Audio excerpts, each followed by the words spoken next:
When Marcus Hayes pushed through the revolving doors of the Millennium Tower that Friday evening, the November air carried enough bite to make him question whether the rented tuxedo would provide any warmth beyond looking presentable.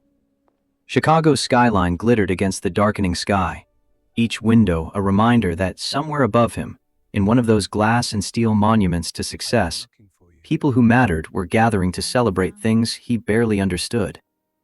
The invitation had arrived 3 weeks ago, embossed gold lettering on cream stock so thick it felt like a small weapon. Sterling Industries Annual Gala. Black tie required. His presence was requested, though everyone knew requested meant mandatory when your algorithm had saved the company $14 million in operational inefficiencies over the past fiscal year. The lobby stretched upward in a cathedral of marble and ambition. Security guards in crisp uniforms checked names against tablets, their faces professionally blank as they waved through men in custom tuxedos, and women whose jewelry probably cost more than Marcus earned in a year. He waited his turn, adjusting the bow tie that felt like it was slowly strangling him, trying not to think about how much this evening was costing him in ways that had nothing to do with the $120 he'd spent on the rental. Emma had been disappointed when he told her about the gala. Not crushed, not dramatic, just that quiet 11-year-old disappointment that somehow cut deeper than tears. They planned to watch the documentary about marine biology she'd been excited about for weeks, the one with the bioluminescent creatures that lit up the ocean depths like living stars. Instead, Rebecca would come over to stay with her, and Marcus would spend his evening making small talk with people who wouldn't remember his name by Monday morning. The elevator carried him up 42 floors, each ascending number a reminder of how far he'd climbed from his cubicle on the 14th floor, where data analytics lived in a warren of identical workstations and fluorescent lights. The doors opened onto a world designed to intimidate. Crystal chandeliers the size of small cars hung from vaulted ceilings, casting prismatic light across 500 of Chicago's most influential people. Marble floors gleamed like still water, reflecting designer gowns and custom tuxedos that probably cost more than Marcus's Honda Civic. The air smelled of expensive perfume, aged whiskey, and the particular confidence that came from never having to check a price tag. Marcus recognized maybe a dozen faces from company meetings, another 20 from the executive floor he had visited exactly once when presenting his efficiency algorithm to the senior leadership team. Everyone else existed in that peculiar category of people who were clearly important, but whose actual function remained mysterious. They moved through the space with the ease of belonging, their laughter pitched at exactly the right volume, their conversations a carefully choreographed dance of networking disguised as friendship. He made his way to the beverage station, that universal refuge of people who didn't quite fit. The bar offered everything from craft cocktails to vintage wines, but Marcus filled a glass with water from the pitcher marked with a small placard that read, "Purified spring water," as if regular water wasn't good enough for this crowd. The ice clinked against crystal, and he took his position near the edge of the room, close enough to appear engaged, but far enough to avoid being pulled into conversations that would require explaining why a mid-level data analyst had been invited to an event designed for people who made decisions rather than implemented them. That's when he saw her. Victoria Sterling commanded attention without demanding it, a distinction Marcus had learned to recognize after 3 years of careful observation in environments where he didn't belong. She stood near the center of the ballroom, surrounded by a constellation of executives and board members who orbited her presence like planets around a star. Her gown was the color of arterial blood, custom designed to showcase both power and femininity in a way that made it clear she'd stopped caring about choosing between the two. Dark hair swept up in an elegant twist that probably required professional help, diamond earrings catching light with every turn of her head.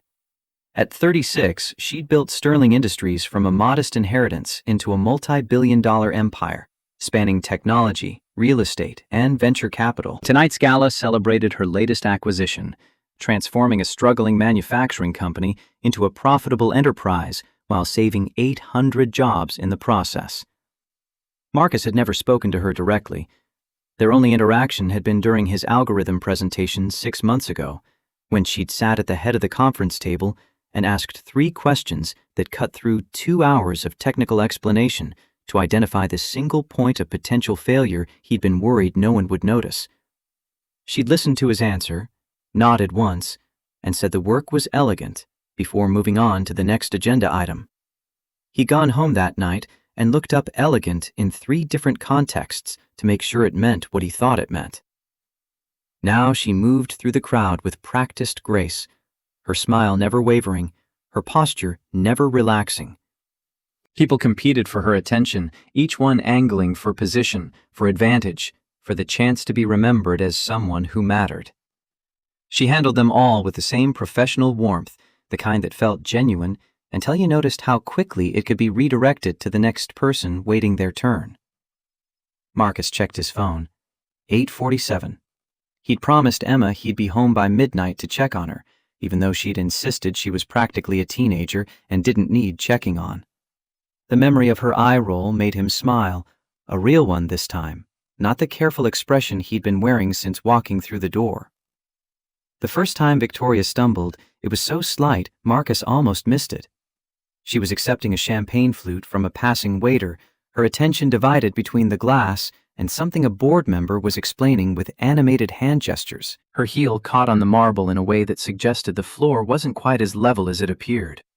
Or perhaps her balance wasn't quite as steady as it should be. She recovered immediately, the kind of practice save that came from years of wearing heels that prioritized appearance over stability. No one else seemed to notice, or if they did, they had the social grace to pretend otherwise. Marcus noticed because he'd spent the past hour watching patterns. It was what he did, what his brain had been trained to do through years of analyzing data streams and operational flows. He noticed that Victoria had been holding a champagne glass every time he'd seen her since arriving 30 minutes ago. He noticed that the glass was never quite empty before someone replaced it with a full one. He noticed that her gestures had grown slightly wider over the past 20 minutes, her laugh slightly louder, her transitions between conversation groups slightly less smooth. The second stumble came 15 minutes later, more pronounced this time. Victoria was near the silent auction tables, examining a painting with an older gentleman Marcus recognized as the owner of a major Chicago newspaper. Her hand reached for the table's edge as if she needed it for balance, and for a moment, her weight shifted in a way that suggested the world had tilted when it shouldn't have. The newspaper owner didn't seem to notice, too absorbed in explaining the painting's provenance. Victoria's smile remained fixed, but her knuckles were white against the dark wood of the table. Marcus set down his water glass. His heart rate had accelerated in the way it always did when he recognized a pattern emerging, when data points that seemed random suddenly revealed their underlying structure. He'd counted 6 champagne glasses over the past hour and a half, which wouldn't be excessive at an event like this, except for the way Victoria's carefully controlled performance was beginning to show cracks.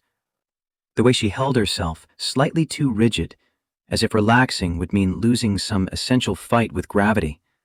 The way her eyes took an extra half-second to focus when someone new approached her. The crowd had grown denser as the evening progressed, more people arriving fashionably late, more alcohol flowing, more laughter and networking, and the peculiar energy of people performing success for each other. Marcus kept his position near the beverage station, his water glass serving as both prop and excuse for staying on the periphery. He told himself he was being paranoid, that Victoria Sterling had probably attended 1,000 events like this and knew her own limits. That even if she was drinking more than she should, it wasn't his problem. That stepping in would be presumptuous at best, career-ending at worst. Then she nearly fell. It happened near the main entrance, where people were beginning to drift toward the coat check as the evening wound toward its official conclusion. Victoria was saying goodbye to a group of executives, her hand extended in farewell, when her Louis Vuitton heel caught on the same marble floor she'd walked 1,000 times. The stumble became a stagger, her arms windmilling for balance, champagne sloshing from the glass she'd been holding. She would have hit the ground if not for the waiter who appeared from nowhere, his hands catching her elbow with the practiced efficiency of someone who'd prevented more than one drunk executive from embarrassing themselves at company events. glass shattered, champagne spread across marble in a golden pool that reflected chandelier light. The waiter was already kneeling, gathering shards with professional speed, murmuring reassurances that it was entirely his fault, that he'd been careless, that there was nothing to worry about.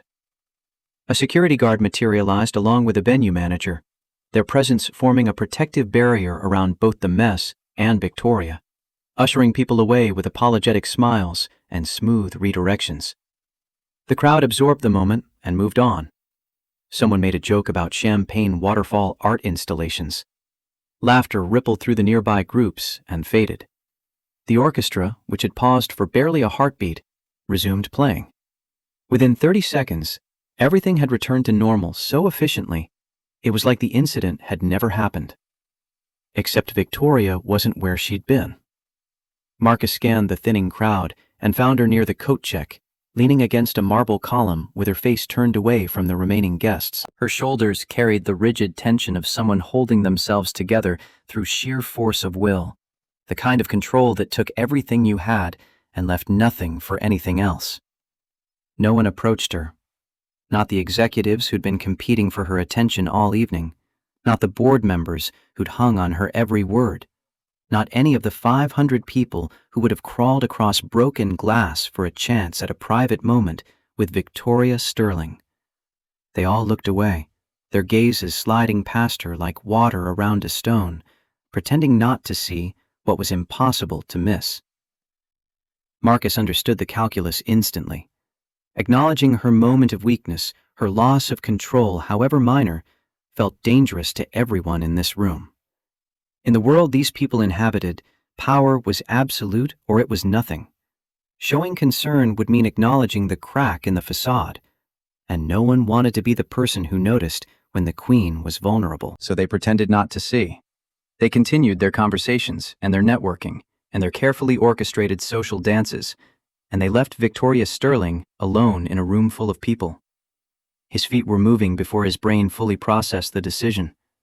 3 years ago, in a hospital waiting room, while his daughter sobbed in his arms, Marcus had made a promise to himself that he'd never be the person who looked away from something that mattered.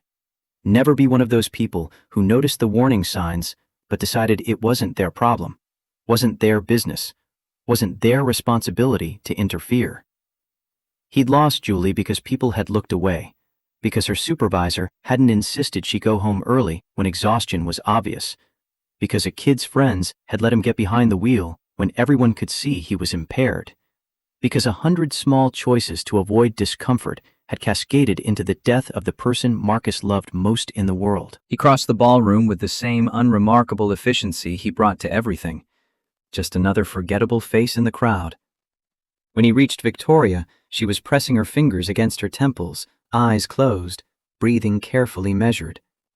Up close, he could smell her perfume, something expensive that reminded him of night-blooming flowers, could see the fine lines of exhaustion at the corners of her eyes that makeup couldn't quite hide, could see the tremor in her hands that she was trying to control through sheer willpower. His voice came out quieter than intended, giving her the option to ignore him if she wanted. "Miss Sterling? Are you all right?"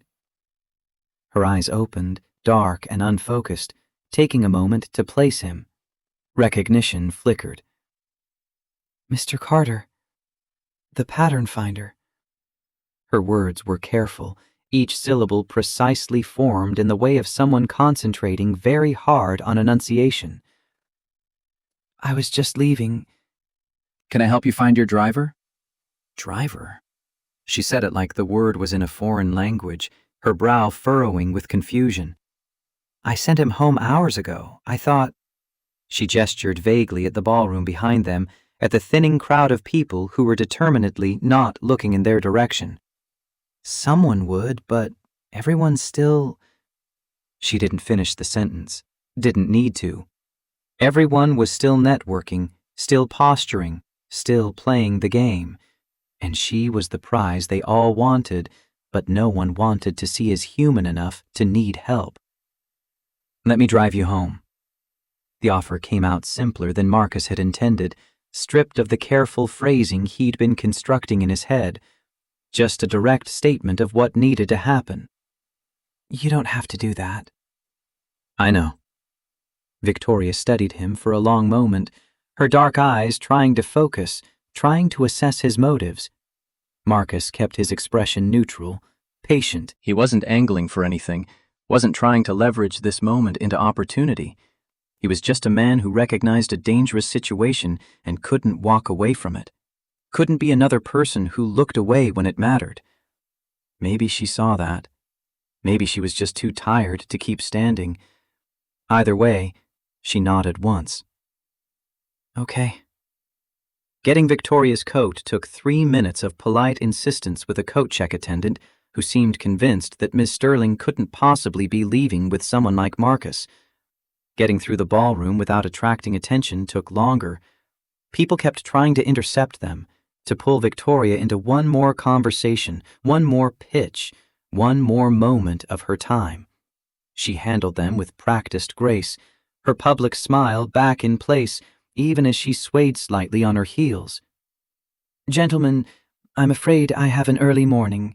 We'll have to continue this on Monday. Marcus kept his hand lightly on her elbow, not guiding, but steadying, ready to catch her if her heels betrayed her again. They made it to the elevators without incident, and as the golden doors slid closed, cutting them off from the ballroom's glittering chaos, Victoria sagged against the mirrored wall. Thank you. The words were quiet, genuine, stripped of the performance she'd been maintaining all evening. You're welcome. The elevator descended in silence, punctuated only by the soft ping of passing floors. Marcus watched the numbers count down and tried not to think about how surreal this was. Victoria Sterling, in her blood-red gown, leaning against mirrored walls like any other exhausted person at the end of a long night, and him, in his rented tuxedo, about to drive the CEO of a multi-billion-dollar company home in his 7-year-old Honda Civic with a check engine light that came on whenever the temperature dropped below 40 degrees. The parking garage was 3 levels below ground, concrete and fluorescent lights that seemed aggressively bright after the ballroom's soft ambiance. Marcus's car looked exactly as embarrassing as he'd expected, sitting between a Tesla and a BMW, its paint faded in places where Chicago winters had been particularly harsh. He unlocked the passenger door first, holding it open while Victoria gathered her gown and folded herself into the seat with the careful concentration of someone doing something much more complicated than sitting down. He circled to the driver's side, started the engine, said a silent prayer that the check engine light would stay dark just this once, and pulled out into Chicago's midnight streets. For the first few minutes, neither of them spoke. Victoria had her eyes closed, head tilted back against the headrest, breathing slowly and deliberately, like someone trying to ward off nausea through sheer willpower. Marcus focused on driving, on the familiar rhythms of turn signals and traffic lights, and the city's late-night pulse. Then Victoria's voice broke the silence, soft enough that he almost missed it over the sound of the heater struggling to life. I wasn't always like this. Marcus glanced at her but said nothing, giving her space to continue or not as she chose. When I started the company, I worked 18-hour days, lived on coffee and takeout and ambition. I didn't drink, didn't have time for it. Her laugh was bitter, the sound of someone disappointed in themselves. Now I have all the time in the world and nothing but champagne to fill it with. You could stop. Marcus kept his voice neutral, not judging, just stating a possibility. Could I? She opened her eyes, turning to look at him. Do you know what happens in my world if you show weakness? If you admit you might need help? Board members start questioning your judgment. Competitors smell blood. You think you can build an empire and then just ask for a timeout? Marcus thought about the waiter on his knees, gathering broken glass, about the executives who'd looked away, about the crowd that had pretended not to notice. The people in that ballroom tonight weren't looking away because they respect your strength. They were looking away because they're afraid of your weakness, and you're giving them exactly what they want, a reason to doubt you. The words came out harsher than he'd intended, but he didn't take them back. Victoria was quiet for a long moment, her gaze fixed on the passing streetlights. When she spoke again, her voice had changed, some of the defensive edge gone. "Why didn't you look away?" "I've seen what happens when people do." "What does that mean?" Marcus's hands tightened on the steering wheel. He'd spent 3 years avoiding this conversation, avoiding even thinking about it in any detail that might crack open the careful compartmentalization that kept him functional. But something about the darkness of the car, the lateness of the hour, the strange intimacy of this moment made the words come easier than they should have. "My wife died 3 years ago, hit by a drunk driver. 22-year-old kid who'd had too much at a party. His friends saw him get in his car, saw that he was impaired, and they looked away because it was easier than making it their problem." He paused at a red light, the brake lights of the car ahead casting everything in crimson. Julie was driving home from a late shift at the hospital where she worked as a nurse. She never saw him coming. The silence that followed felt heavy, full of the weight of things that couldn't be unsaid. When Victoria finally spoke, her voice was rough. "Marcus, I'm so sorry." "I don't tell you this to make you feel guilty. I tell you because I learned something that night. Not from losing Julie, but from what came after. All the people at the funeral who said they'd noticed the warning signs but hadn't wanted to interfere. Her supervisor who'd noticed she was exhausted but hadn't insisted she go home earlier. The kid's friends who'd let him drive because confronting him would have been awkward. Everyone who looked away from something that mattered because acknowledging it was uncomfortable."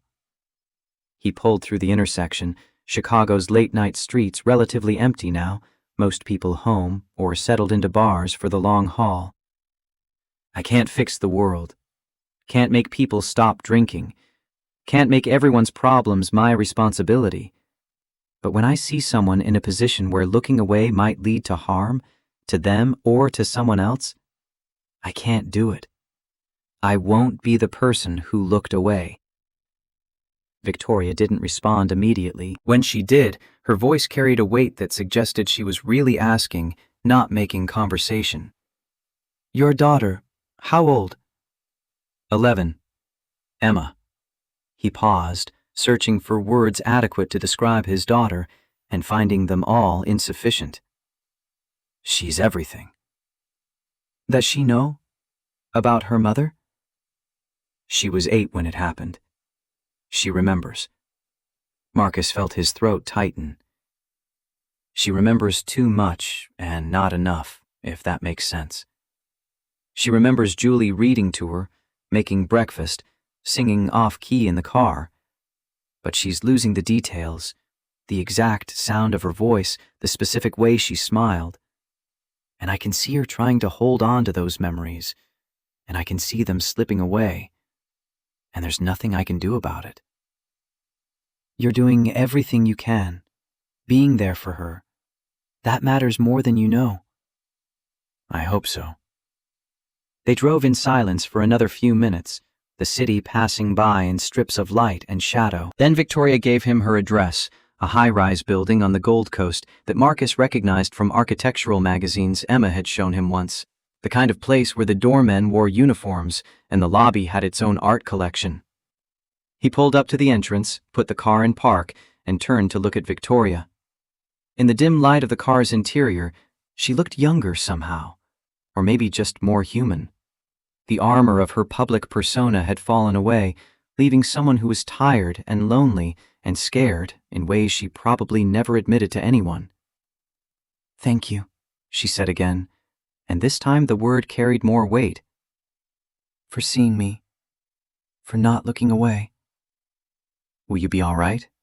Getting upstairs, I mean." "I'll be fine." She reached for the door handle, then paused. "The water at the beverage station. That's all you were drinking tonight, wasn't it?" "Yes." "Because of what happened to your wife?" "Because of what I saw it do to my daughter. The grief was bad enough. I couldn't add my own problems to her burden." He met her eyes. "I haven't had a drink since the night before Julie died. Not because I was an alcoholic, but because I couldn't trust myself not to become one." Couldn't risk Emma losing both parents to the same thing. Victoria nodded slowly, processing this. That's why you noticed tonight. Why you paid attention when no one else did. Yes. I'm not an alcoholic. The words came out defensive, like she was trying to convince herself as much as him. I didn't say you were. But you're suggesting I'm using alcohol to cope with something. And coping isn't the same as solving. Eventually, the thing you're coping with breaks through anyway. Then you have two problems instead of one. When did you become so wise? I'm not wise. I'm just familiar with the cost of looking away. Victoria opened the door and stepped out into the cool night air. The doorman was approaching, his expression carefully neutral despite the hour and the state of his most famous resident. Before closing the door, Victoria leaned back down, and for a moment, Marcus thought she might say something more about the drinking, about getting help, about making changes. Instead, she said something that surprised him more. When I see you on Monday, at the office, I'll be there.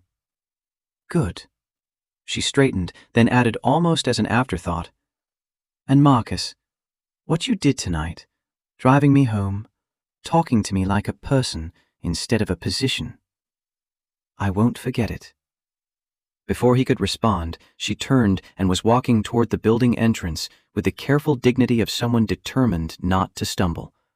The doorman held the door, murmured something respectful, and they both disappeared into the building's golden interior. Marcus sat in his car for a moment longer, hands still on the steering wheel, trying to process what had just happened. Then he checked the dashboard clock, saw it was 12:17, and pulled away from the curb. He was late getting home, but not terribly so. Rebecca would understand. The drive back to his neighborhood took him from the Gold Coast's pristine streets to more modest surroundings, where buildings were shorter and older, where the cars parked along the curbs were more practical than prestigious. His building was a 3-story walk-up that had probably been nice in the 1940s and was now just clean and affordable. He parked in his assigned spot, climbed the stairs to the second floor, and unlocked his apartment as quietly as possible. Rebecca was on the couch, laptop open, some reality show playing on mute. She looked up when he entered, eyebrows rising at the tuxedo. Well, well, how was the fancy party? Long. Marcus shrugged out of the jacket, already reaching for the tie that had been slowly strangling him all evening. Emma was an angel, as always. Went to bed without protest at 9:30. Did she finish her homework? Math and English both. She wanted me to tell you she needs new cleats for soccer.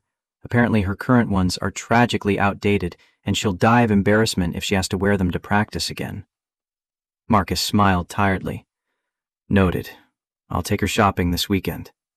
Rebecca closed her laptop, studying him with the particular intensity of someone who'd known him long enough to read the signs.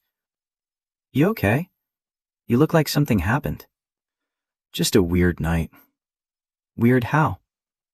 Marcus considered how to answer that, how to explain that he'd spent the last hour of his evening driving Chicago's most powerful CEO home and having a conversation about loss and loneliness and the ways people learn to cope with both.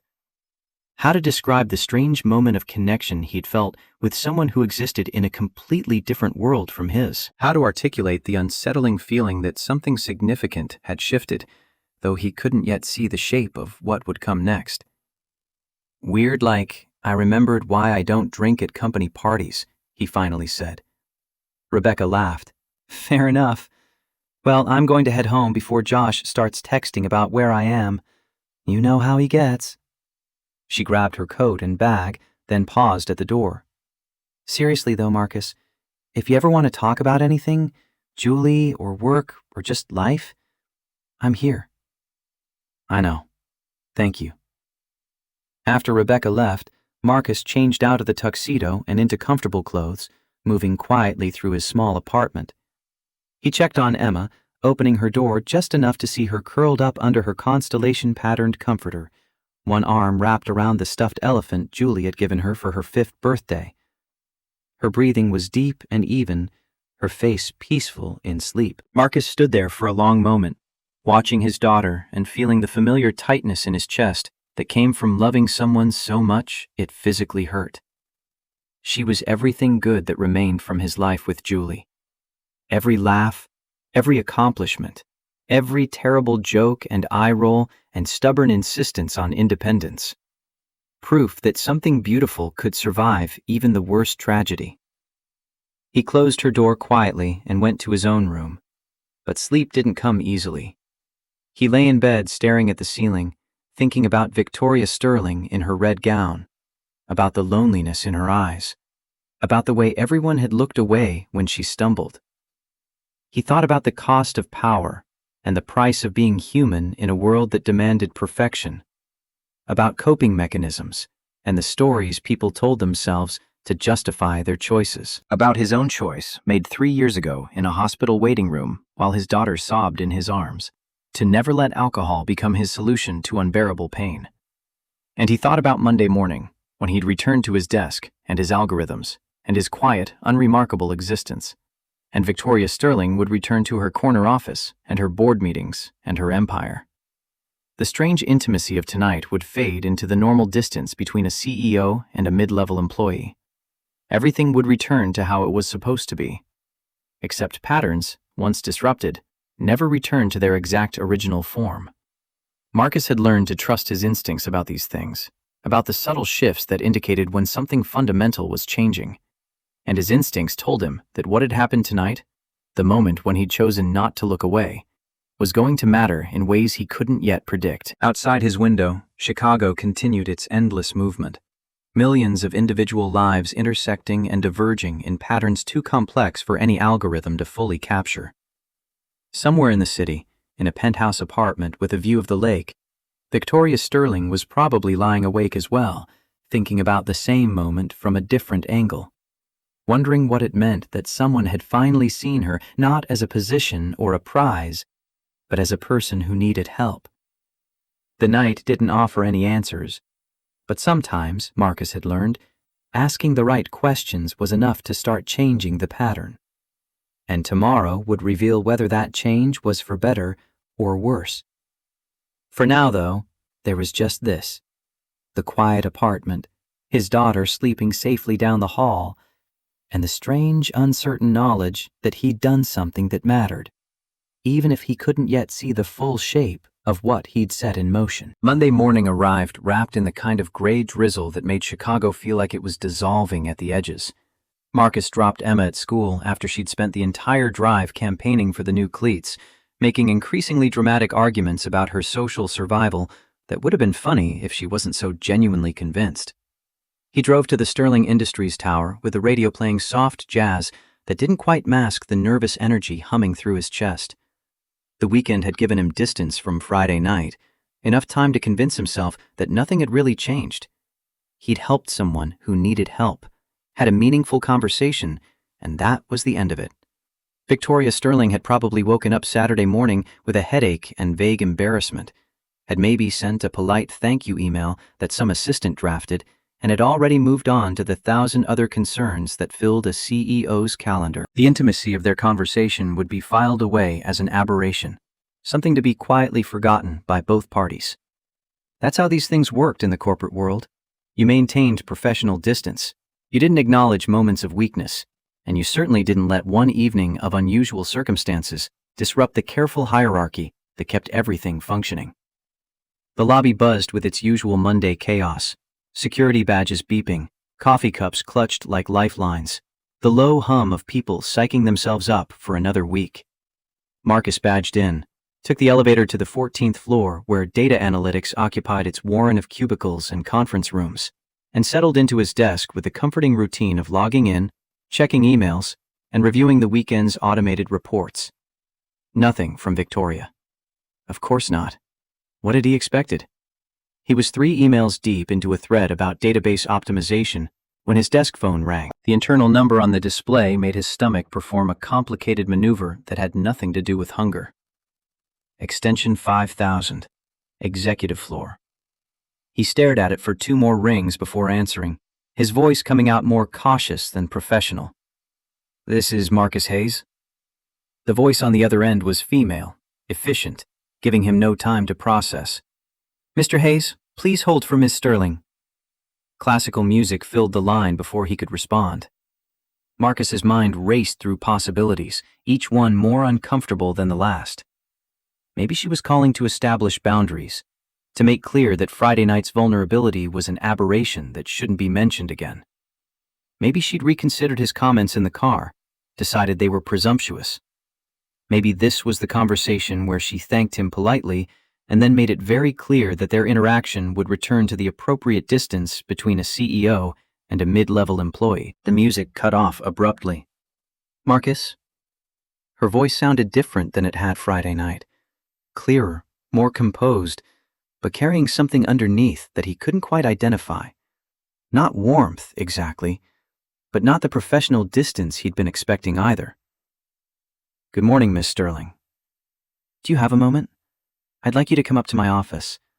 There's something I need to discuss. The music returned before he could ask what, leaving him sitting at his desk trying to calibrate his reaction. Around him, the usual Monday morning sounds continued. Keyboards clicking, someone laughing at a joke in the break room, the coffee maker gurgling its endless cycle. Normal life carrying on, while his own veered into territory he couldn't map with any algorithm. Marcus stood, straightened his tie, and headed for the elevators. The ride up to the 42nd floor felt longer than usual, each ascending number a reminder of how far he was climbing from the comfortable predictability of his cubicle. The doors opened onto a reception area designed to remind visitors they'd ascended to rarefied air. Floor-to-ceiling windows overlooking the city, modern art that probably cost more than his annual salary, a receptionist who looked like she'd stepped out of a fashion magazine. Marcus Hayes, Ms. Sterling is expecting me. She smiled with professional warmth that didn't quite reach her eyes, made a brief call, then gestured toward the corridor. Third door on the left, Ms. Sterling's assistant will meet you. Patricia materialized before he'd taken 5 steps, a woman in her 50s with a kind of competent energy that suggested she ran half the company while Victoria ran the other half. They'd met once before, during his algorithm presentation 6 months ago. She shook his hand firmly. Mr. Hayes, good to see you again. Miss Sterling is just finishing a call. Can I get you coffee? Water? Water would be great, thank you. She led him to a small sitting area outside Victoria's office. Leather chairs, more expensive art, a view that made Chicago look like an architect's model. Patricia returned with water in actual glass, not paper cups, and Marcus sipped it while trying not to think about the fact that he was sitting outside the CEO's office on a Monday morning for reasons he couldn't predict. The door opened, and a man in an expensive suit emerged, looking pleased with himself. Patricia caught Marcus's eye and nodded toward the now open door. He stood, took a breath that didn't quite fill his lungs properly, and walked into Victoria Sterling's office. The space was exactly what he'd expected, and nothing like it simultaneously. Yes, there was the massive desk and the leather chairs and the panoramic windows that made the city look like something you could reach out and rearrange. But there were also personal touches that surprised him. A small jade plant on the windowsill, actually thriving rather than slowly dying like most office plants. A framed photograph of a much younger Victoria with an older woman who shared her features, probably her mother. Books lined one wall, not just business texts, but novels, poetry, philosophy. Victoria stood by the windows, silhouetted against the gray morning light. She traded Friday's red gown for a charcoal suit that was somehow both severe and elegant, her hair pulled back in a style that suggested she meant business. When she turned to face him, her expression was controlled, but not cold. Marcus, thank you for coming up. Of course. Please sit. She gestured to the chairs opposite her desk, then took her own seat, creating a distance that felt simultaneously professional and intentional. For a moment she simply looked at him, and Marcus had the unsettling sense that she was seeing through all his carefully maintained ordinariness to something underneath. When she finally spoke, the words weren't what he'd expected. I owe you an apology. Marcus blinked. You don't. Please, let me finish. She laced her fingers together on the desk, a gesture that looked almost like prayer. Friday night, I put you in an uncomfortable position. You were at a company event, and I wasn't at my best. You felt obligated to help because of the power dynamics between us, and that wasn't fair to you. Miss Sterling, I didn't feel obligated. I offered because I wanted to help. Did you? Or did you offer because saying no to your CEO would have felt impossible? Marcus considered this carefully, knowing his answer mattered. I offered because I saw someone who needed help and everyone else was looking away. The fact that you're my CEO made it more complicated, but it didn't change the fundamental situation. Victoria studied him for a long moment, something shifting in her expression. In the car, you told me about your wife. She paused, seeming to choose her words carefully. I've thought about that conversation quite a bit over the weekend. And you were right. The admission seemed to cost her something. Marcus waited, sensing there was more she needed to say. I've been drinking more over the past year. Not enough to interfere with work, or so I told myself. Just enough to make the evenings more tolerable, the loneliness less sharp. But Friday night I crossed a line I swore I'd never cross. I lost control in public. And if you hadn't been there... She stopped, shook her head. I've spent 3 days thinking about what could have happened, how much worse it could have been. You called someone? For help, I mean. I called a therapist who specializes in executive stress and related issues, Dr. Morrison. My first session is Wednesday. Victoria's voice carried the weight of someone admitting something they'd rather keep hidden. I'm not an alcoholic. I want to be clear about that. Marcus didn't respond, just nodded, giving her space to continue. But I've been using alcohol in ways that aren't healthy, and I've been ignoring that because admitting it felt like admitting weakness, and I can't afford... She stopped herself. No, that's the old thinking, isn't it? The thinking that led to Friday night. The truth is that ignoring problems doesn't make them go away. It just makes them worse. Yes. Victoria leaned back in her chair, some of the formal tension leaving her shoulders. You have a gift for saying exactly enough and not a word more. Do you know that? Emma tells me I'm frustratingly calm in most situations. She's not wrong. A small smile crossed Victoria's face, the first genuine one he'd seen from her that morning. Tell me about her. Emma, I mean. The invitation surprised him, but Marcus found himself responding to it naturally. She's 11. Smart, stubborn, completely certain she knows everything. She plays soccer, hates math homework, and has recently decided her entire social status depends on having cleats that don't embarrass her. The trials of middle school. I'm not ready for middle school. She keeps growing up, and I keep wanting to freeze time. That's what good parents do.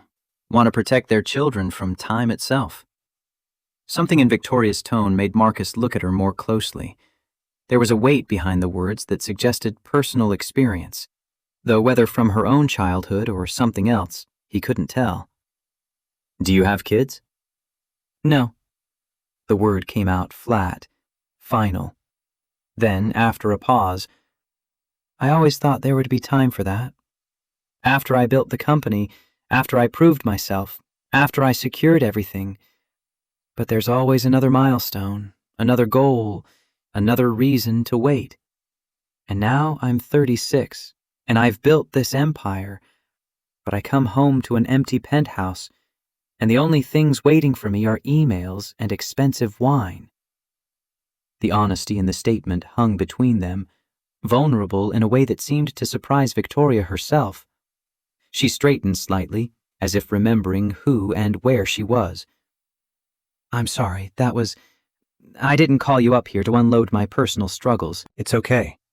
Friday night you saw me as a person instead of just an employee. Seems fair that I return the courtesy. Victoria's expression shifted, something warming in her eyes. You're an interesting man, Marcus Hayes. Most people in your position would be angling for something right now. A promotion, a raise, leverage. But you're just sitting there being honest. What would I leverage? The fact that you had a rough night? That you're human? Marcus shook his head. That's not who I am. No, I suppose it isn't. For a moment, silence settled between them. Not uncomfortable, but full of things neither seemed quite ready to name. Then Victoria's desk phone buzzed, and Patricia's voice came through the speaker. Miss Sterling, your 10 o'clock is here. Thank you, Patricia. Please have them wait just a moment.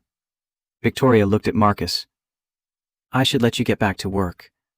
But before you go, I wanted to ask if you'd have lunch with me this week. Thursday, perhaps. My calendar is relatively clear. Of course. Good. Thursday it is. She stood, and Marcus did the same. And Marcus, what we discussed this morning about the therapy, about the drinking, I'd appreciate if that stayed between us. Absolutely. Thank you. She walked him to the door, then added, as he was stepping into Patricia's domain, Oh, and Marcus, when we have lunch Thursday, there's a project I'm considering. One where your particular talents might be extremely valuable. But I wanted to wait until we'd had this conversation first, until I'd made things right from Friday night.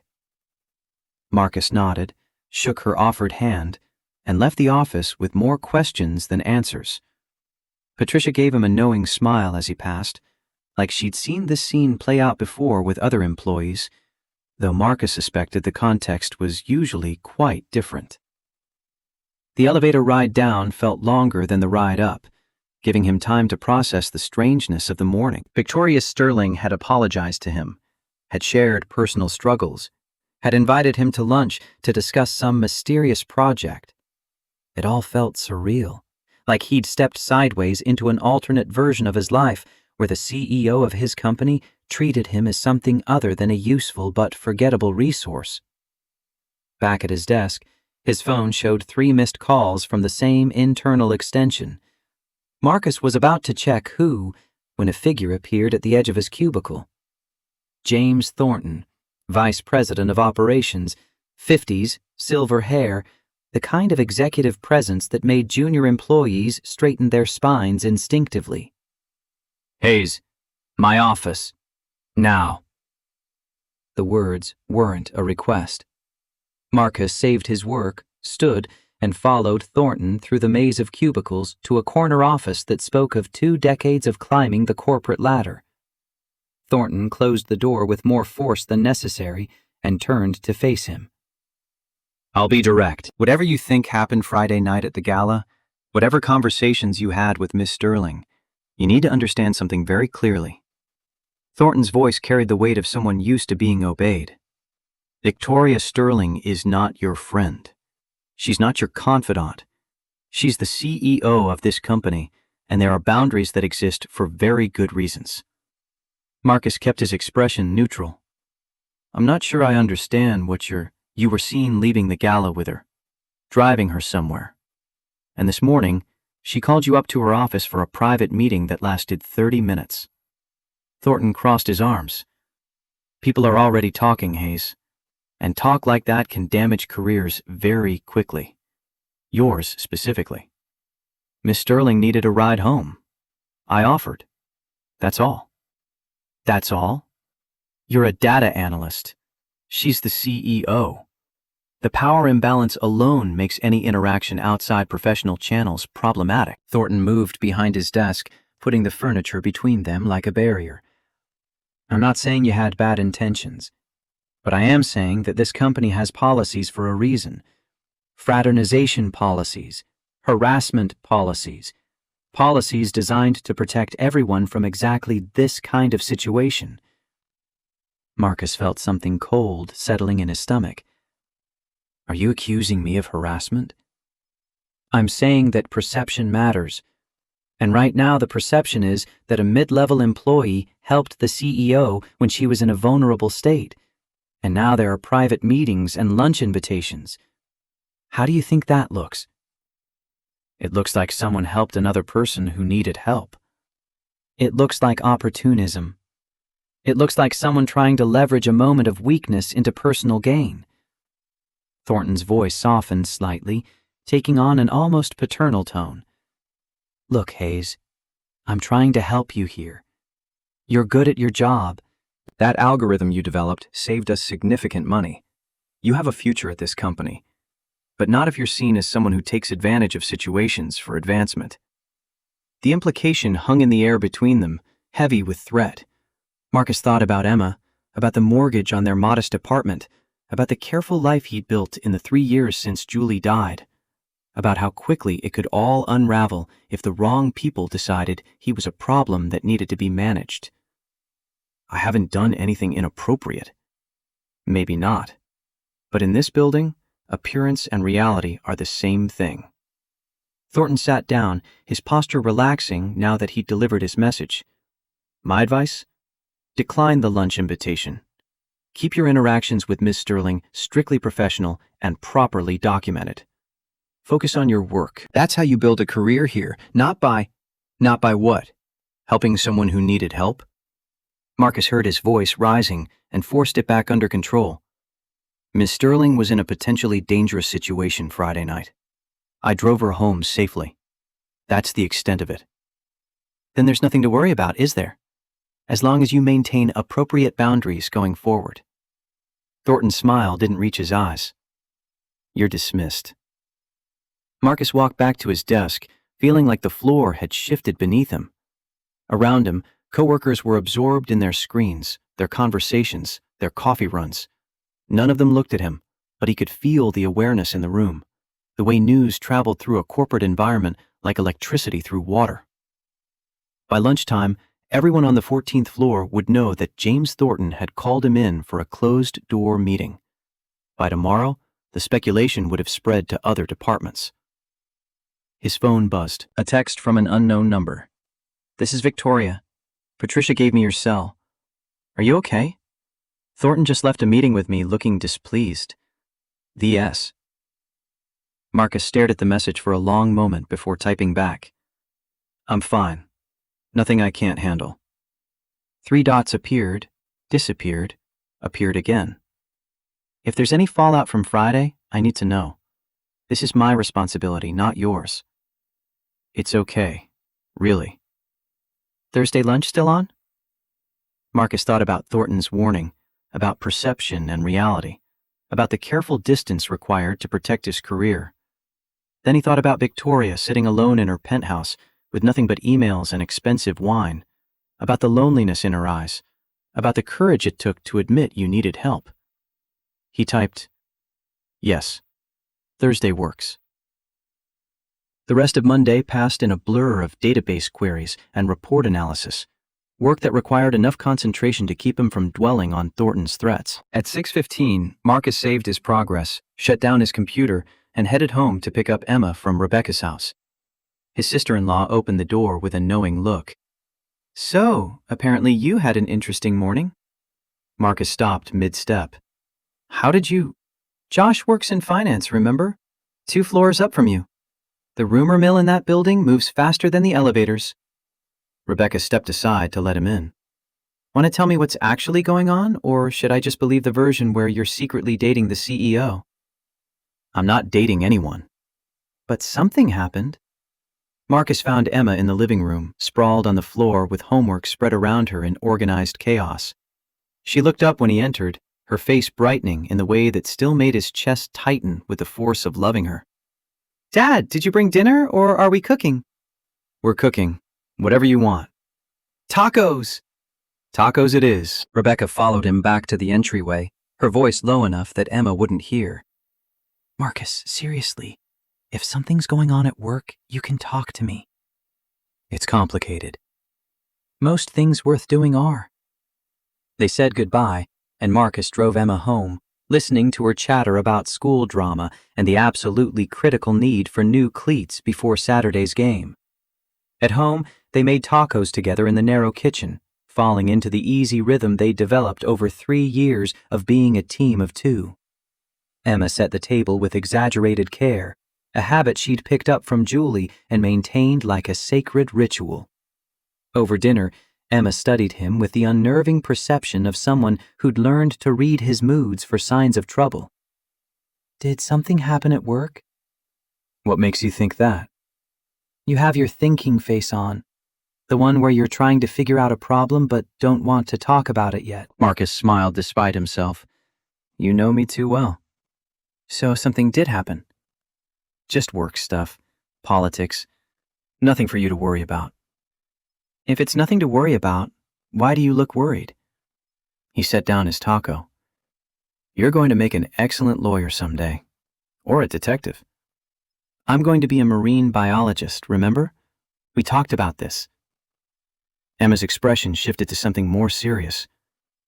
"Dad, if there's a problem at work, we'll figure it out. That's what we do, right? We figure things out together." The echo of Julie in those words hit him hard enough to momentarily steal his breath. That had been one of her favorite phrases, usually delivered with a confidence that made you believe it even when the situation seemed impossible. "We'll figure it out." Like any problem could be solved if you just had the right approach and enough determination. "Yeah, kiddo.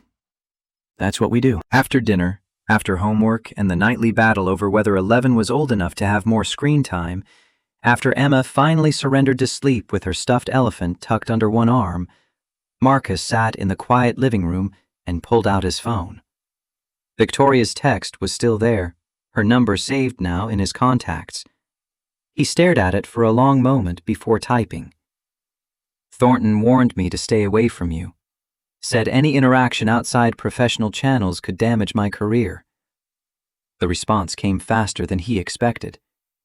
"He came to my office after talking to you, expressed concerns about my judgment, about blurred lines and the appearance of impropriety."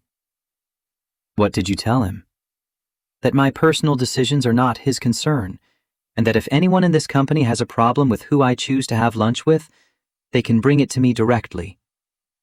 Marcus read the message 3 times, trying to parse the layers underneath. Then, "This could become a problem for both of us." "Let it. I'm tired of living my life according to other people's comfort levels." Easy to say when you're the CEO. The 3 dots appeared and disappeared multiple times before her response finally came. "You're right. That was thoughtless of me.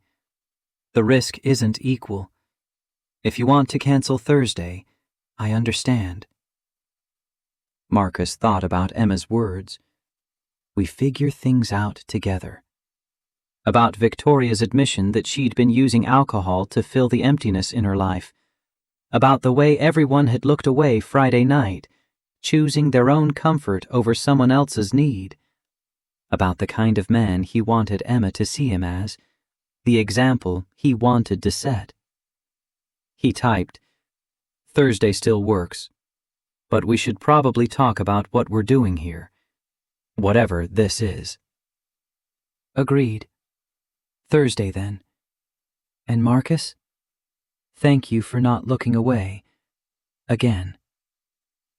He set down the phone and sat in the darkness of his living room, listening to the building's familiar sounds. The pipes clanking, the neighbors moving around upstairs, the distant sound of traffic. His life had been carefully constructed over 3 years to be stable, predictable, safe. A good job that didn't demand too much. A routine that centered Emma. A distance from anything that might disrupt the equilibrium he'd fought so hard to achieve. And now here was Victoria Sterling, brilliant and broken in ways that resonated with his own damage, offering something he couldn't quite name, but recognized as dangerous. Not the danger of Thornton's threats or corporate politics, but the deeper danger of letting someone matter again. Of risking the careful walls he'd built around the parts of himself that still hurt when touched. His phone buzzed again. This time it was Rebecca. "Josh says the office gossip has you secretly rescuing the CEO from something scandalous. I told him that's ridiculous because you're the most boring person I know. Please tell me I'm right." Marcus smiled in the darkness and typed back, "Completely boring. Nothing scandalous. Just helped someone who needed help." "That's what I thought." But Marcus? Yeah? Be careful. People who need help sometimes need more help than you can give. And you've got Emma to think about. I know. Okay, just making sure. Love you. Love you too. Marcus set down his phone and went to check on Emma one more time before bed. She'd shifted in her sleep, the elephant now clutched tight against her chest, her face peaceful in the way that only children's faces could be. Looking at her, Marcus felt the weight of every decision pressing down on his shoulders. She was his responsibility, his priority, the single most important thing in his life. Whatever choices he made had to be filtered through that reality first. But standing there in the doorway of his daughter's room, Marcus also thought about the man he wanted her to grow up seeing. Not someone who played it safe at all costs, but someone who helped when help was needed, who saw people struggling and stepped forward instead of looking away, who understood that sometimes the right thing was also the complicated thing and did it anyway. Thursday would come whether he was ready for it or not, and whatever conversation he and Victoria had over lunch would set the pattern for what came next. Marcus had built his life on understanding patterns, on seeing the shape of things before they fully formed. Right now, he could see multiple possible futures branching out from this moment, each one carrying its own risks and rewards. He just had to decide which pattern he was willing to live with, which version of himself he could meet in the mirror every morning while Emma watched and learned what it meant to be the kind of person who didn't look away. Thursday arrived carrying the particular weight of decisions not yet made, but rapidly approaching. Marcus woke before his alarm, lay in the darkness listening to Emma's breathing through the thin walls, and tried to convince himself that lunch with Victoria Sterling was just lunch, a professional meeting about a project she'd mentioned, nothing more complicated than that. The lies we tell ourselves in the hours before dawn have a special quality, smooth and polished from overuse, and Marcus had been perfecting his for 3 days. Emma noticed his distraction over breakfast, her eyes tracking him as he poured orange juice with more concentration than the task required. You're doing it again. Doing what? The thing where you're thinking so hard about something that you forget to actually be here. She stabbed her cereal with more force than necessary. Is it about work? The thing you wouldn't talk about? Marcus set down the juice carton and gave his daughter his full attention, recognizing this for what it was, a test. Emma had developed a finely tuned radar for when he was pulling away emotionally, probably from the 6 months after Julie died when he'd been physically present, but mentally somewhere else entirely, drowning in grief he couldn't articulate. She'd learned to watch for the signs, to call him back before he disappeared too far into whatever darkness was claiming his attention. I have a lunch meeting today, with someone important at work, and I'm nervous about it. Why?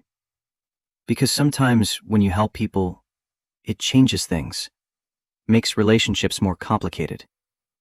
Emma considered this with the seriousness she brought to problems that mattered.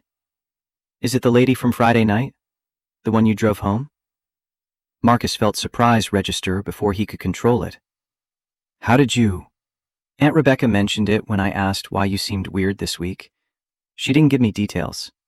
Emma's expression shifted to something more adult than 11 should manage, but I could tell it was important, the way you were acting. There it was again, that uncomfortable mirror Julie used to hold up, reflecting back the things Marcus thought he'd hidden successfully.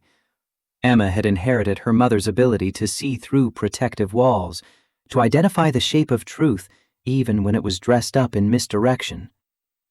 Yes, Miss Sterling, Victoria. She's my CEO, and Friday night she needed help and I helped her. Now we're having lunch to talk about work things. But you're nervous because it's not just work things? I don't know what it is yet. That's what makes me nervous. Emma pushed her cereal around for a moment, then met his eyes with an expression that made Marcus's chest tighten. Mom used to say that being scared of something usually meant it mattered. that the things worth doing were the things that made your hands shake a little. The words landed with the force of recognition. Julie had said exactly that, multiple times, usually when Marcus was overthinking some decision to the point of paralysis.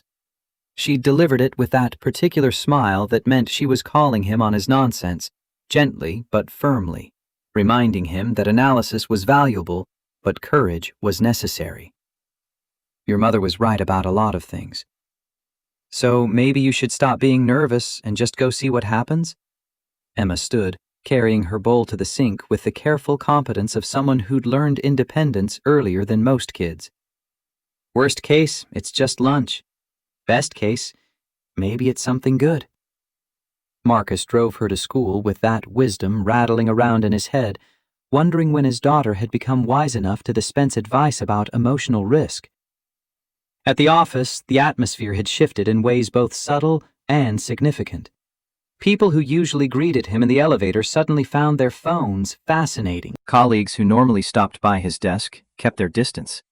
The invisible lines that governed corporate social dynamics had redrawn themselves overnight, and Marcus found himself on the wrong side of whatever boundary had been established. At 11:30, Patricia called to confirm lunch. Ms. Sterling asked me to let you know that lunch will be at 12:30 at Santino's. It's a small Italian place on Monroe, about 3 blocks west. She'll meet you there. Not in her office, not in the company building.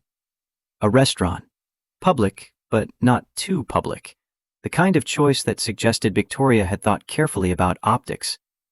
Marcus thanked Patricia and spent the next hour trying to focus on database queries while his mind kept drifting to what he'd say, how he'd navigate the conversation, whether this was a boundary he should be crossing at all. Santino's occupied a narrow storefront that Marcus had walked past 100 times without noticing, the kind of family restaurant that survived on neighborhood loyalty rather than tourist traffic.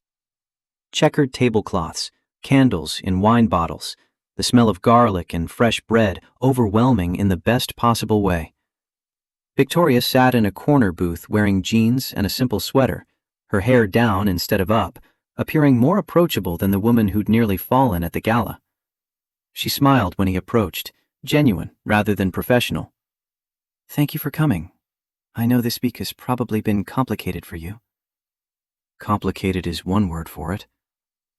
They ordered chicken parmesan for him, eggplant rollatini for her, both settling into the cautious silence of people who had important things to say, but weren't sure where to start. The waiter brought water and bread, giving them something to do with their hands while they figured out how to begin. Finally, Victoria spoke. I need to be honest about why I asked you here. Not just about the project, though that's real, but because Friday night meant something to me. You saw me struggling and you stepped forward when everyone else looked away. That kind of integrity is rarer than you think. I didn't do anything special. You did exactly something special. You treated me like a person instead of a position. She paused as the waiter delivered their food. My therapist asked me what I wanted to get out of our sessions, and I realized the answer was that I wanted to stop being so terrified of needing people, of letting someone see me without all the armor on. Marcus cut into his chicken parmesan. That's brave, admitting you need help. It doesn't feel brave. It feels like admitting defeat. Those aren't the same thing. Defeat is giving up. This is deciding to fight differently. They talked about the AI project, about Emma, about the walls people built, and the courage it took to dismantle them. Victoria offered him the position of lead developer with full autonomy and the explicit understanding that Emma came first, always. As lunch wound down, Victoria reached across the table, her hand stopping just short of his. I'm choosing differently, Marcus, starting with being honest about what I want, which is to know you better, to build something real with someone who sees me as Victoria rather than Sterling Industries incarnate. Marcus looked at her hand, so close to his, and felt the weight of everything that simple gesture represented. I have Emma to think about. Any choice I make has to factor her in first. I know. And I'm not asking you to choose between us. I'm asking if there's space for both.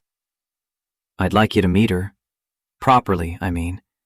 Not as my boss, but as someone I'm considering letting matter. Victoria's smile broke through like sun after storm. I'd like that very much.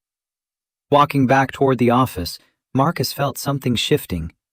At the corner where their paths would diverge, Victoria stopped. Can I ask you something? Are you doing this because you actually want to? Or because you think I need saving? I think it started with the caretaking impulse. But this, talking about the future, that's about being interested in who you are when you're not performing. About wanting to know the person underneath the CEO. Good. Because I don't need a savior. I need a partner. That's what I'm offering. Deal. She extended her hand for a shake that turned into something closer, her fingers lacing with his for just a moment before releasing. Whatever happens with this, I'm grateful. That evening, Marcus picked up Emma and took her for new cleats, letting her explain in elaborate detail why the shade of blue mattered more than he could possibly understand. At home, over tacos they made together, he told her about Victoria, about the project, about the possibility of something more than professional courtesy. Emma listened with a seriousness she brought to matters of consequence. Do you like her? Like, actually like her? I think I might. Does she like you back? She says she does. Emma pushed rice around her plate. Would she try to be like Mom? No. Nobody could be like Mom. Nobody will ever replace her. If this becomes something real, it'll be its own thing. Different. What if I don't like her? Then we'll figure it out together. But Emma, you already met her. You said you liked her. That was before she was maybe going to date my dad. It's different now. Okay, that's fair. So what do you need from me? She thought about it for a long moment. Time. I need time to get used to the idea, and I need you to promise that if you start dating her for real, I get to have opinions about it. You always get to have opinions, even negative ones, especially those. Your feelings matter, Addison. They always matter. That seemed to satisfy her. They finished dinner, and Marcus helped with homework, falling into the comfortable rhythms of their evening routine. But later, after Emma was asleep, his phone buzzed with a text from Victoria. Thornton called an emergency board meeting for tomorrow morning. He's going to argue our relationship represents a conflict of interest. I'm going to fight it, but you shouldn't lose your career over my inability to manage corporate politics. Marcus stared at the message before responding. I'm not walking away.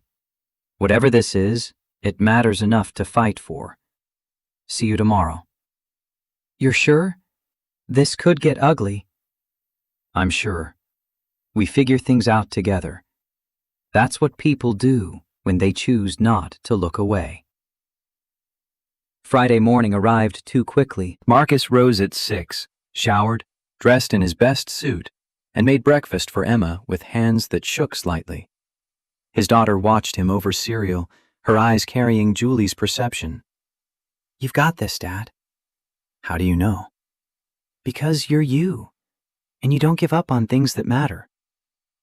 The board meeting convened at 8 in a conference room Marcus had never entered, all glass walls and leather chairs, and the particular atmosphere of spaces where careers ended. Victoria sat at the head of the table, her expression controlled. James Thornton occupied the opposite end, flanked by 3 other executives Marcus recognized but had never spoken to. Patricia gestured him to a chair along the side wall, not quite part of the proceedings, but unavoidably present. Thornton opened without preamble. We're here to address a situation that's come to the board's attention. Specifically, the relationship developing between Ms. Sterling and Mr. Hayes, and the potential conflicts of interest and liability issues that relationship creates for this company. Victoria's voice cut through with steel underneath. Let's be clear about what we're actually discussing. Marcus Hayes helped me when I was in a vulnerable state last Friday evening. He drove me home safely when I'd had too much to drink and sent my driver home prematurely. His actions prevented what could have been a far more serious situation. And then you invited him to lunch yesterday? Called him up to your office Monday for a private meeting. The optics alone. The optics of what, James? Gratitude? Respect for someone who showed integrity when it mattered? Victoria leaned forward. Or are we talking about the optics of a CEO who's trying to build a personal life after years of using work as a shield against loneliness? One of the other executives, a woman in her 60s, spoke carefully. Victoria, no one is questioning your right to a personal life, but there are protocols, power dynamics. Mr. Hayes reports to you, indirectly but materially. Any romantic relationship under those circumstances creates exposure for the company. Marcus watched Victoria's jaw tighten, saw her preparing to defend him, to use her position as a shield. He cleared his throat, and everyone's attention swiveled toward him. May I speak? Thornton's expression suggested this was highly irregular, but Victoria nodded. Please. I understand the concerns about power dynamics. They're valid, which is why I'm proposing a solution. Marcus kept his voice steady despite the way his pulse hammered. Transfer me to a different division, one where I don't report to Ms. Sterling in any capacity. I've been reviewing the AI project documentation she sent, and it's ambitious enough to justify a standalone innovation lab with its own reporting structure. I'd work under whoever you designate to oversee that lab, with clear firewalls between my work and Ms. Sterling's oversight. The room went quiet. Thornton frowned. You're suggesting we restructure organizational reporting to accommodate a personal relationship? I'm suggesting we create a structure that protects the company from legitimate concerns while not punishing people for basic human decency. Ms. Sterling needed help Friday night. I provided it. That shouldn't be controversial. Marcus met Thornton's eyes. And if getting to know her better is something we both want to pursue, we should do it in a way that removes any suggestion of impropriety or undue influence. The woman executive who'd spoken earlier nodded slowly. That's actually quite reasonable. The Innovation Lab has been in discussion for months anyway. This simply accelerates the timeline. Victoria's expression had shifted to something Marcus couldn't quite read, but when she spoke, her voice carried weight. I have something to add. I've been considering my role in this company for some time now. 15 years as CEO, building this from a modest inheritance into what it is today. I'm proud of that work, but I'm also exhausted by it. Thornton's frown deepened. Victoria, what are you saying? I'm saying that I'm going to step down as CEO within the next 6 months, transition to chair of the board, bring in someone else to handle day-to-day operations. I want to have a life outside these walls. I want to be present for things that matter instead of missing them because there's always another meeting, another crisis, another reason to put personal connections on hold. The room erupted in overlapping voices, concerns and protests and questions all tumbling over each other. Victoria held up her hand and silence fell. This isn't a rash decision. It's something I've been discussing with my therapist for weeks. I've built what I set out to build. Now I want to live in a way that honors my mother's memory, instead of using work to avoid processing her death. She glanced at Marcus. Friday night was a wake-up call. I was drowning and I didn't even realize it until someone threw me a lifeline. I owe it to myself, to this company, to everyone here, to make choices that lead toward health instead of slowly destroying myself with alcohol and isolation. The meeting continued for another hour, debate and negotiation and the slow process of institutional change. By the end, they'd agreed to create the Innovation Lab with Marcus as lead developer, reporting to the CFO rather than Victoria.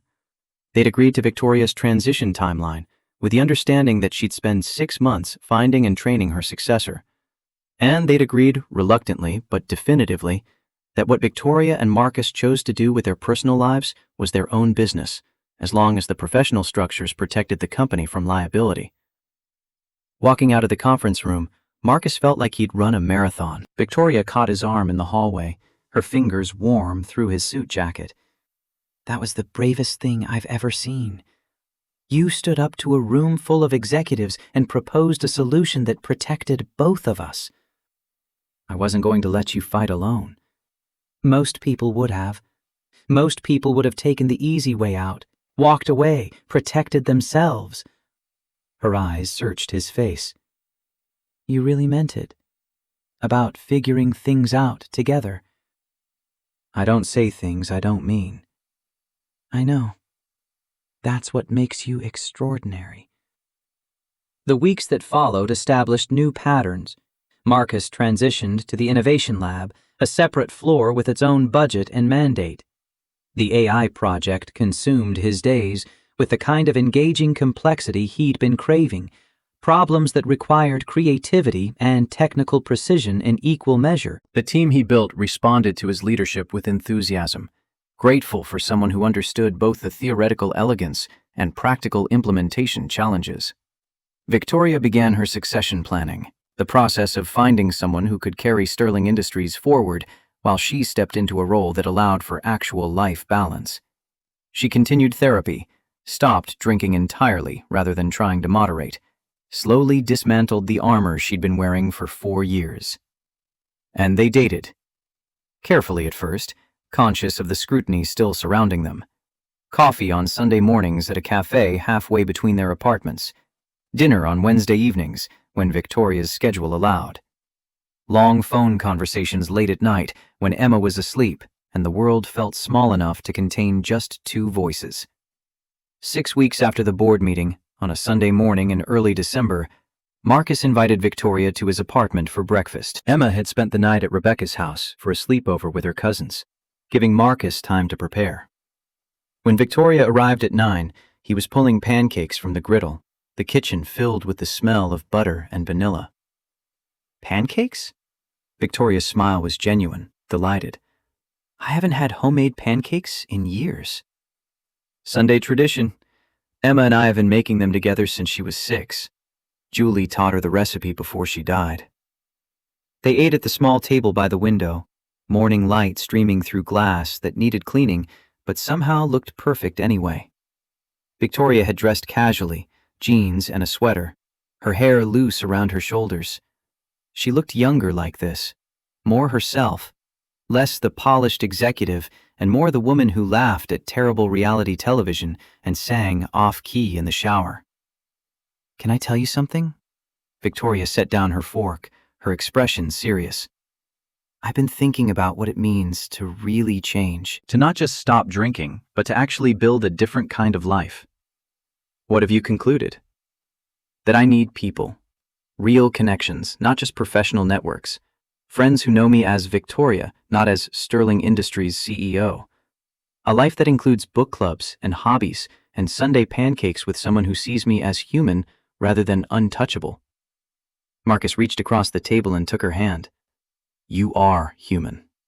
Brilliantly, messily, courageously human. I want this to work. Us, I mean. I want to build something real with you and Emma. But I'm scared I'm going to mess it up, that I don't know how to be in a relationship without trying to control everything.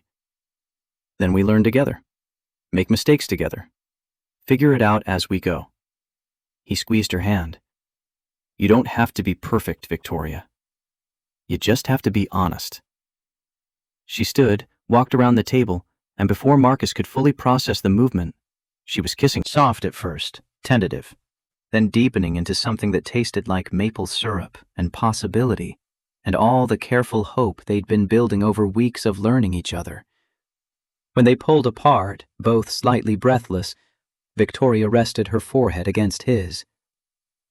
I love you. I know it's fast. I know we're still figuring things out, but I love you, and I needed you to know. Marcus felt something unlock in his chest, a door he'd kept sealed for 3 years suddenly opening to let light through. I love you too. And yes, it's fast, and yes, it's complicated, but I choose you anyway. They spent the rest of the morning on his couch, talking about everything and nothing, Victoria's head on his shoulder, Marcus's hand in her hair. It felt ordinary in the best possible way, the kind of domestic intimacy that Marcus had thought was behind him permanently. When Victoria's phone buzzed with work emails, she silenced it without looking. "I'm learning," she explained, "that Sunday mornings are for pancakes and people who matter. Work can wait." Emma came home that afternoon full of stories about her cousins and the movie they'd watched, and some elaborate game involving a blanket fort. She stopped mid-sentence when she saw Victoria on the couch, her expression cycling through surprise and something more complicated. "Hi, Miss Sterling." "Hi, Emma. You can call me Victoria if you want." Emma nodded slowly, then looked at Marcus with a question in her eyes. He gave her a small nod, permission and invitation simultaneously. She sat in the chair across from them, her posture careful. "Are you guys, together now? Like dating for real?" Victoria glanced at Marcus, letting him take the lead. "Yes, we are. If that's okay with you." "Do you love her?" Emma's question was directed at her father, but her eyes were on Victoria, watching for reactions. "I do. Yes." "Does she love you?" "I do," Victoria answered before Marcus could. "Very much. And Emma, I need you to know something. I'm not trying to replace your mom. Nobody could do that. Your mom was an amazing person who loved you and your dad more than anything. What I'm hoping is that there's room in your life for me to be something different. Not a replacement, but an addition." Emma absorbed this quietly. When she finally spoke, her voice was small. "What if I don't want an addition? What if I like things how they are?" Marcus moved to kneel in front of his daughter. "Then we slow down. We give you time. We make sure you're comfortable with any changes before they happen. You're the most important person in my life, Emma. Nothing changes that." "But you love her." "I do. But I love you more. And if those two things can't coexist, if loving her means hurting you, then I choose you. Every time." Emma's eyes filled with tears. "I don't want to be the reason you're sad. I don't want to be the thing that stops you from being happy."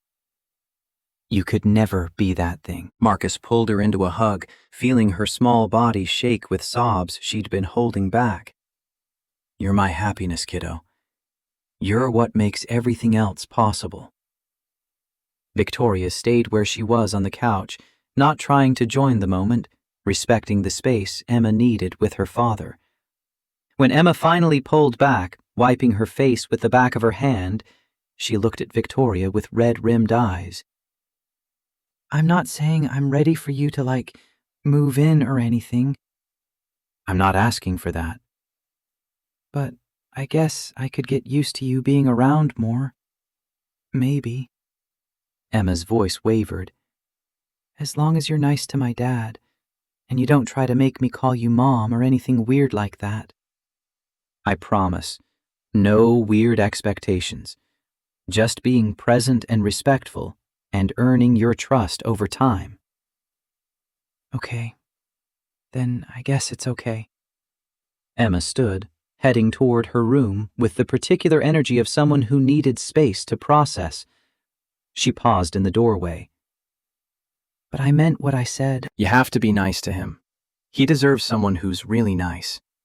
"He does, and I will be." After Emma retreated, Victoria let out a breath she'd been holding. "That was harder than any board meeting I've ever run." She's protective, and she's scared.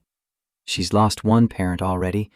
The idea of letting someone else matter means risking that kind of loss again. "I understand. I really do."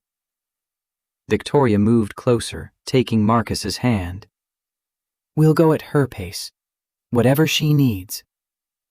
The months that followed were a study in patience and small victories. Victoria came for dinner every Friday, bringing books or games that Emma might enjoy, never pushing for connection, but being consistently present. They went to Emma's soccer games together, Victoria cheering from the sidelines with genuine enthusiasm. They took trips to the museum, the aquarium, the places Emma loved, building shared experiences that slowly eroded her wariness. At Christmas, Victoria gave Emma a telescope, explaining that she'd heard about her interest in marine biology and thought seeing stars might complement studying oceans. Emma's reaction was cautiously pleased, the gift striking exactly the right note between thoughtful and not trying too hard. By February, something had shifted.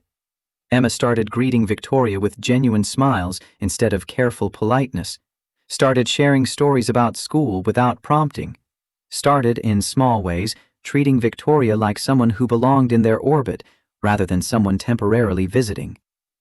In March, Victoria's successor was announced. Janet Chen, who'd been running operations for years, took over as CEO with Victoria's full support. The transition was smooth, carefully managed, exactly the kind of strategic excellence Victoria brought to everything she did. Her new role as board chair required maybe 20 hours a week, leaving her time for therapy, book club, the life she'd promised her mother she'd live. By April, they were discussing next steps. Not marriage yet, but the logical progression toward it. Victoria's lease was ending, and rather than renew, she suggested looking for a house together, somewhere with space for Emma to have her own room, a yard, a place that felt like home for all three of them. Emma was skeptical at first. "You want to live with us? Only if you're comfortable with it. I know it's a big change. What about Mom's stuff, all her pictures and things?" Victoria's response was immediate and firm. "We bring everything. Your mom is part of this family's story. She always will be. Any house we get needs to have space to honor her memory properly." That seemed to settle something for Emma. The skepticism didn't disappear entirely, but it softened into consideration. They spent weekends looking at houses together, Emma wielding a clipboard with elaborate scoring criteria she'd developed. Too modern, too old, too far from her school, too close to the highway. But the fourth house stopped all three of them in their tracks. Craftsman style in a quiet neighborhood, hardwood floors and built-in bookshelves and windows that let in floods of natural light. The kitchen opened onto a deck overlooking a small but well-maintained yard. Upstairs, 4 bedrooms, including one perfect for Emma, with space for Victoria's home office and a guest room for Rebecca when she visited. "This one." Emma's voice carried certainty. "This is the one." They made an offer that evening, slightly over-asking because the market was competitive and none of them wanted to risk losing what felt exactly right. 3 weeks later, they closed. Moving in was a careful choreography, blending 3 separate lives into one shared space. Marcus's modest possessions, Emma's accumulated childhood, Victoria's expensive furniture that somehow fit perfectly in their new home. The most important moment came when they were hanging pictures in the living room. Victoria had brought frames for multiple photos of Julie, images of her with Marcus, with Emma, the family that had existed before tragedy intervened. She hung them prominently, refusing to relegate them to less visible spaces. "She matters," Victoria said simply when Marcus questioned whether it was strange. "She's part of how you became who you are, part of how Emma became who she is. We don't hide that to make room for me. We honor it." Emma watched from the doorway, something shifting in her expression. Later that night, after they'd ordered pizza and were sprawled in the living room surrounded by half-unpacked boxes, Emma spoke with the weight of something important. "Victoria, can I ask you something?" "Of course." "Do you love me? Not just because of Dad, but actually me?" Victoria set down the box she'd been unpacking and gave Emma her full attention. "Yes. I love you because you're brilliant and funny and braver than you know. Because you ask hard questions and demand honest answers. Because you're teaching me what it means to earn someone's trust instead of expecting it automatically." She paused. "I know I'm not your mom. I'll never try to be.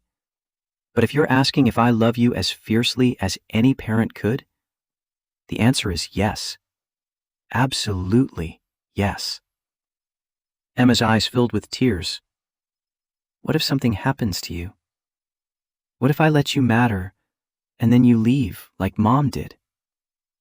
I can't promise nothing bad will ever happen. Life doesn't work that way. Victoria's voice was gentle, but honest. But I can promise that I choose to be here. That I wake up every morning and choose you and your dad. That loving you isn't something I'm doing temporarily until something better comes along. It's a commitment I'm making for the long term. How long? As long as you'll have me. Emma crossed the room and hugged Victoria, the first time she'd initiated physical contact. Victoria held her carefully, like something precious and fragile, and Marcus watched from his position by the boxes with tears streaming down his face. This was what healing looked like. Not forgetting Julie, not moving on as if she'd never existed, but making space for new love alongside old grief. That night, after Emma was asleep in her new room with her elephant tucked under her arm and Julie's photo on her nightstand, Marcus and Victoria stood on their deck looking out at the yard.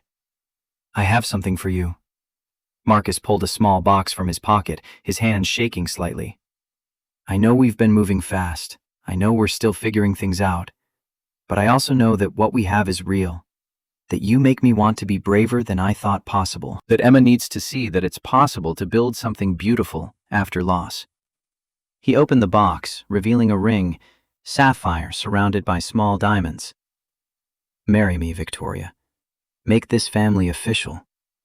Let me spend the rest of my life loving you and Emma and whatever future we build together.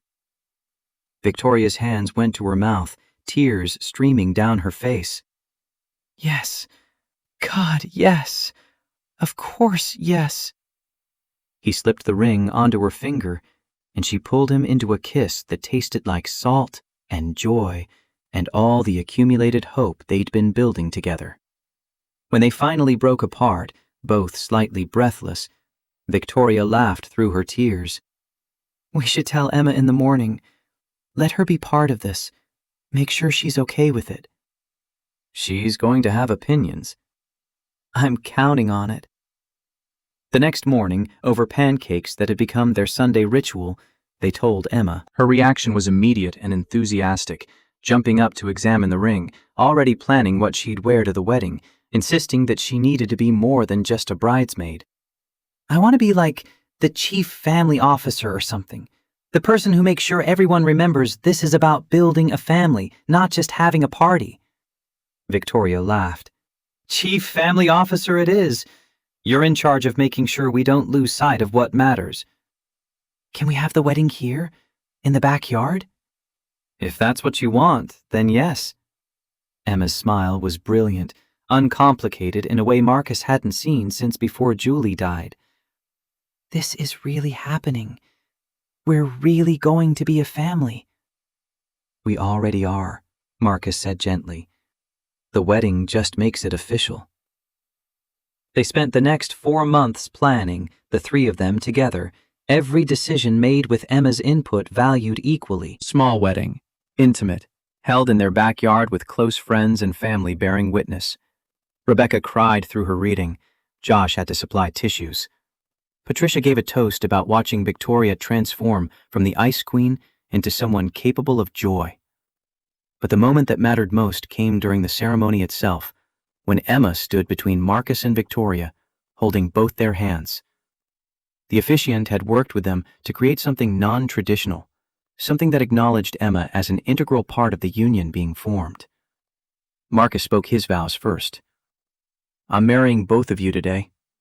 I'm promising to love you, support you, be present for you through whatever comes next. We're a family now, officially, and that means we face the world together.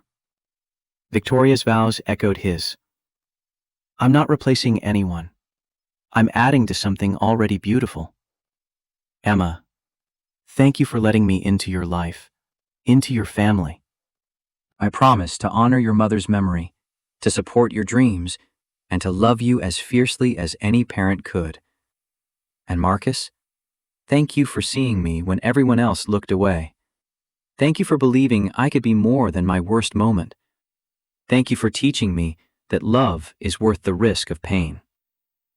When the officiant pronounced them married, Marcus kissed his wife while his daughter cheered, and it felt like the culmination of a journey that had started with one act of kindness at a corporate gala and had grown into something neither of them could have predicted. The reception was simple: good food and better company, dancing on the deck while string lights twinkled overhead. Emma danced with both Marcus and Victoria, laughing when Victoria proved surprisingly terrible at following rhythm. Rebecca pulled Marcus aside at one point, tears in her eyes. "Julie would be so happy for you. For all of you." "I hope so." "I know so. She loved you enough to want you to live, not just survive. And that's what you're doing now. You're living." As the evening wound down and guests departed with hugs and well wishes, the three of them stood together in their yard, looking at the house that had become home, the family they'd built by choice and commitment and daily acts of love. "Well, Mrs. Hayes." Marcus pulled Victoria close, Emma inserting herself between them. "What now?" "Now we live happily." Emma's voice carried the wisdom of someone who'd learned hard lessons about loss and love. "One day at a time, building something good, making choices that matter." "Sounds perfect." They stood there together as the last light faded from the sky and the first stars began to emerge. Three people who'd found each other against long odds and had chosen to build something beautiful from the fragments of their separate brokenness. There would be challenges ahead, moments of doubt, conflicts to navigate, the ordinary difficulties of merging lives and raising a child and building a marriage. But they'd face those challenges together, as a family, with the foundation of trust and honesty and genuine love they'd spent months constructing. Marcus thought back to that night at the gala, to the moment when everyone else had looked away and he'd chosen to step forward. One small choice, made because it was right rather than easy, had cascaded into everything that came after. It had taught him that patterns could change, that grief didn't have to be forever, that taking risks on people was how you built lives worth living. 1 year later, on a Sunday morning in June, Marcus woke to the sound of laughter from the kitchen. He found Emma and Victoria making pancakes together, flour dusted across the counter and both their faces, arguing good-naturedly about the proper technique for getting perfectly round shapes. Emma was 12 now, taller, growing into herself with the confidence of someone who knew she was loved completely. Victoria had fully transitioned into her board chair role, finding balance between professional contribution and personal life in ways she'd never imagined possible. She still attended therapy, still worked on the patterns of control and isolation she'd developed over years of using success as armor. But now she came home to people who loved her, to a life that felt full rather than hollow, to the family she'd promised her mother she'd build. "Morning, Dad," Emma called when she noticed him in the doorway. "We're making Mickey Mouse pancakes, but they look more like amoebas." "Amoebas are scientifically interesting," Victoria protested. "Very complex single-celled organisms."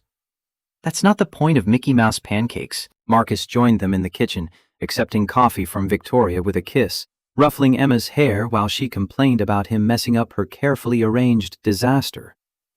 This was what they'd built. Not perfection, but something better. Reality.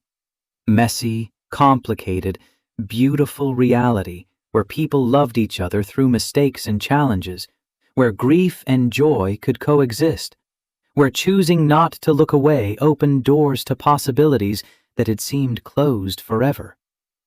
The pancakes came out misshapen, but delicious. They ate at the table by the window, morning light streaming through, Julie's photo visible on the shelf where they'd placed it with honor and love. Not hidden, not erased, but integrated into the story of who they'd become. Emma told them about her plans for summer marine biology camp. Victoria shared an idea for a new company initiative.